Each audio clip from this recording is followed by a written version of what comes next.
आज हम लोग ऐसे प्रश्न देखेंगे जो प्रश्न बार बार रेलवे एग्जाम्स में पूछा जाता है और रेलवे एग्जाम्स में बार बार पूछे जाने वाले प्रश्न आने वाले एग्जाम के लिए काफी महत्वपूर्ण होंगे। तो इस वीडियो को आप अंत तक देखेंगे। जैसे स्क्रीन पर लगा हुआ क्वेश्चन आप देख सकते हैं कि कितने बार एग्जाम में पूछा हुआ है और इस तरह से एग्जाम में पूछा जाता है। तो आइए देखते हैं आज का पहला प्रश्न। दो संख्याओं का अनुपात 19:26 है। यदि छोटी संख्या में 2 जोड़ दिया जाए तो अनुपात 3:4 हो जाएगा, तो बड़ी संख्या क्या है। यहाँ सिर्फ छोटी संख्या में 2 जोड़ने की बात किया है, तो हम इनको संख्या को मान लेते हैं कि जो संख्या है, 1 नंबर प्रश्न है, संख्या है 19 और 26, तो हम इसको 19 x मान लेते हैं और रेशियो का मतलब तो बट्टा होता ही है, का बट्टा ही होता है। तो इसमें छोटी संख्या में बोला है 2 जोड़ने के लिए, हम इसमें जब 2 जोड़ते हैं, इसमें जब हम 2 जोड़ते हैं और इसी वैल्यू को दिया है, इसी वैल्यू को दिया है 3/4, इसी वैल्यू को 3/4 दिया है। अब इसमें हम क्रॉस मल्टीप्लीकेशन करते हैं तो आता है 1976x plus 8 equal to 78x। अब यहाँ से 2x, x का वैल्यू निकालेंगे तो 2x इक्वल टू 8 हो जाएगा और x इक्वल टू हो जाएगा 4। x इक्वल टू 4 हुआ और दो संख्या दिया हुआ है 19 और 26, तो 26 बड़ी संख्या है, तो 26 में 4 से गुना करेंगे तो आ जाएगा 104, जो कि बी में दिया है, हमारा सही आंसर है। इसके बाद आइए नेक्स्ट प्रश्न देखते हैं। 2 नंबर प्रश्न बोला है एक संख्या है कोई, वो संख्या मालूम नहीं है, उसको 2:1 के अनुपात में बांटा जाता है, तो इन दोनों में बड़ा संख्या वाला भाग जो आता है वह 52 आता है। तो पूछता है वह संख्या कौन है। जिस संख्या को 2 भाग में बांटा गया है उस संख्या को इसमें पूछा गया है। तो इसको बनाने के लिए हम आपको 2 तरीका बताएंगे।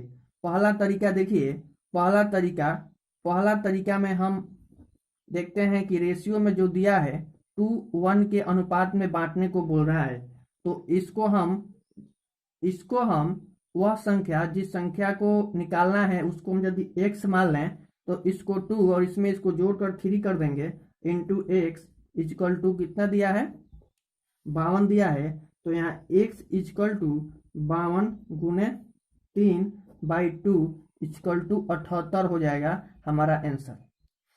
और इसके अलावा एक और अपना दिमाग लगा सकते हैं कि प्रश्न में बोला है कि 2:1 के अनुपात में बांटना है और एक संख्या ऑलरेडी 52 दे रखा है, तो 2:1 के अनुपात में बांटेंगे तो मान लीजिए कि ये बड़ी संख्या है, तो छोटी संख्या तो इससे कम होगी, छोटी संख्या कम होगी। अब कौन सी संख्या रखें कि हो जाए, तो देखते हैं कि 13 के पारा में ही 52 है, 13 के 13 का 52 आता है, तो यहाँ यदि 2 कर दें तो हो जाएगा सबसे बड़ी संख्या ये, तो 13 का 52 होता है, 13 दूनी 26 कर देंगे। अब इसको यदि इसमें से हम 13 कॉमन लेंगे तो 13 का 52, 13 दूनी 26। यहाँ पर हम देख रहे हैं कि ये जो प्रश्न आ गया, ये प्रश्न में जो आया 4 2 का आ गया, तो यहाँ से 2 कॉमन हो जाएगा, तो 2 1 आ गया, 2 1 ना। यदि पूछे इसी में पूछता कि यदि छोटी संख्या, बड़ी संख्या तो दे रखा था, इसी में पूछता छोटी संख्या क्या होगी, तो 26 होती, छोटी संख्या 26 होती, लेकिन पूछा है कि वह संख्या क्या है, तो इन दोनों संख्याओं को जोड़ देंगे तो 78 आ जाएगा। इस तरीके से भी बना सकते हैं। इसके बाद आइए देखते हैं 3 नंबर प्रश्न में बोला है दो संख्याओं के बीच अनुपात जो दिया है, 2 संख्याओं के बीच अनुपात दिया है 3:4 का और उनका योग 420 है, तो दोनों संख्याओं में बड़ी संख्या क्या है। इन दोनों संख्याओं में बड़ी संख्या क्या है और दोनों संख्याओं का योगफल 420 दे रखा है। तो सिंपल है, इन दोनों संख्याओं का योगफल जब दे रखा है तो इन दोनों संख्याओं को जोड़ लेते हैं, तो 4 3 7 होगा, जो कि दिया है योगफल 420 दिया है। अब यहाँ पर 1 = 60 हो जाएगा। अब पूछा है कि दोनों में बड़ी संख्या कौन है। दोनों में बड़ी संख्या, सबसे बड़ी संख्या 3 और 4 में 4 ही है, तो 4 में हम लोग 60 से गुना कर देंगे तो आ जाएगा 240 रुपया, जो कि हमारा आंसर हो जाएगा। 240 वह संख्या हो जाएगा जो कि बी में दिया है। इसके बाद आइए देखते हैं नेक्स्ट प्रश्न। दो संख्याओं का योग 40 है तथा अंतर 4 है, तो इन संख्याओं का अनुपात होगा। देख सकते हैं यह प्रश्न रेलवे एग्जाम में कई बार पूछा गया प्रश्न है, तो इन प्रश्नों को भी ध्यान से देखेंगे। फ्रेंड्स, इसमें हम जितने भी प्रश्न लिए हैं सभी प्रश्न एग्जाम ओरिएंटेड प्रश्न हैं, जो कि एग्जाम्स में बार बार पूछे जाते हैं। दिया है दो संख्याओं का योग 40 है जब, तो x + y = हम 40 कर दिए, और दिया है इन दोनों संख्याओं का अंतर 4 है, अंतर 4 लिख दिए। हम इन दोनों को जोड़ते हैं तो y से y कैंसिल हो गया, 2x =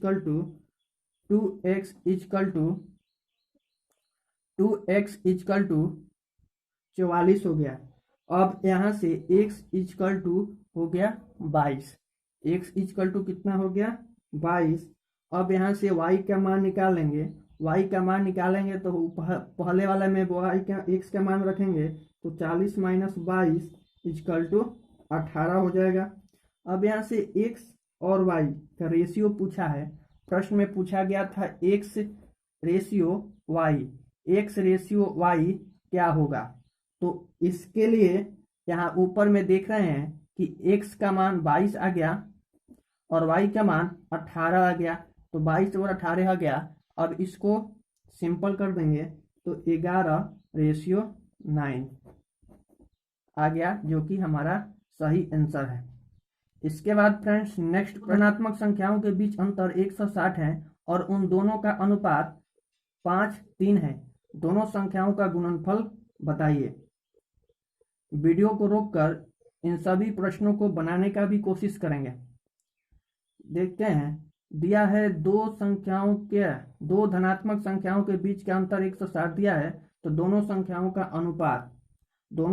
का अनुपात, तो मान लेते हैं कि एक संख्या 5x है और दूसरी संख्या 3x है, और दोनों का अंतर दे रखा है, दोनों का अंतर दिया है 160, दोनों का अंतर 160 दिया है, तो यहाँ से 2x हो जाएगा = 160, तो x = हो जाएगा कितना 80। अब यहाँ से पूछा है दोनों संख्याओं का गुणनफल पूछा है, तो पहले संख्या तो मालूम करें। तो x के जगह पर 80 रखकर, एक संख्या 5x था, एक संख्या 3x था, तो इसमें 80 से गुना करेंगे। जैसे 5 × 80 तथा 3 × 80 कर देंगे, तो ये हो जाएगा 400, ये हो जाएगा 400 × 240, 400 × 240, इसमें गुना करेंगे तो 24 × 4 = 96 और 3 0 है तो 3 0 लगा देंगे, जो कि देख रहे हैं कि हमारा सही है। के बाद नेक्स्ट प्रश्न है 6 नंबर प्रश्न में देख सकते हैं कि कितने बार पूछा हुआ प्रश्न है। प्रश्न बोला है 3 संख्याओं का योग 51 है, यदि पहली का दूसरी से अनुपात 4:5 है तथा पहली का तीसरी संख्या से अनुपात 1:2 है, तो तीनों संख्याओं का गुणनफल बताना है कि तीनों संख्याओं का गुणनफल क्या होगा। तो यहाँ पर पहली संख्या पर देखते हैं कि पहली और दूसरी का रेशियो दिया है 4 और 5, पहली और तीसरी का रेशियो दिया है 1:2। अब यहाँ पर दोनों में 1 है तो 1 को सेम होना चाहिए, सेम नहीं है तो किसी अंक से गुना करके इसको समान करेंगे। मान करने के लिए हम देखते हैं कि इसमें यदि 4 से गुना कर दें तो 1 सेम हो जाएगा, तो इन दोनों में 4 से गुना कर देंगे तो एक तो 4 हो जाएगा और एक 8 हो जाएगा। तो अब यहाँ से पहली, दूसरी और तीसरी संख्या हम मालूम कर लिए। पहली संख्या 4 हो गया, दूसरी संख्या तो 5 हुआ और तीसरी संख्या 8 हो गया। यहाँ से हमको ये संख्या मालूम चल गया, यहाँ से रेशियो निकल गया।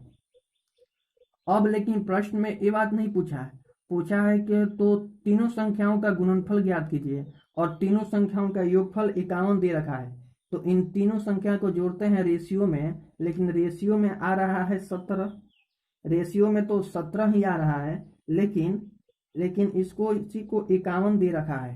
तो यहाँ से अनुपात 1 इक्वल टू 17 या 51 3 हो जाएगा। अब कहता है संख्याओं का गुणनफल ज्ञात कीजिए। तो पहले संख्या आया 1 3, तो अब इस 3 में 4 से गुणा करेंगे तो 4 3 ही बड़ा, उसमें किस लिए, संख्या ज्ञात करने के लिए। संख्या ज्ञात करने के लिए इसको हम x भी मान सकते थे, लेकिन हमने x नहीं माना। अब 15 और 5 3 15 और 8 3 के 24, इन्हीं तीनों का गुणनफल पूछा है, इन तीनों संख्याओं का गुणनफल पूछा है, तो गुणा कर देंगे। गुणा करने के बाद आएगा 43 20, जो कि हमारा सही आंसर है। फ्रेंड्स, इसमें जितने भी प्रश्न दिए गए हैं सभी प्रश्न रेलवे एग्जाम्स में बार बार पूछे जाते हैं, तो इन सभी प्रश्न आपके एग्जाम पॉइंट ऑफ व्यू से काफ़ी महत्वपूर्ण है। तो इन सभी प्रश्नों को अच्छे से प्रैक्टिस करके ही एग्जाम में जाएं। तो मिलते हैं नेक्स्ट वीडियो में, तब तक के लिए बाय, टेक केयर।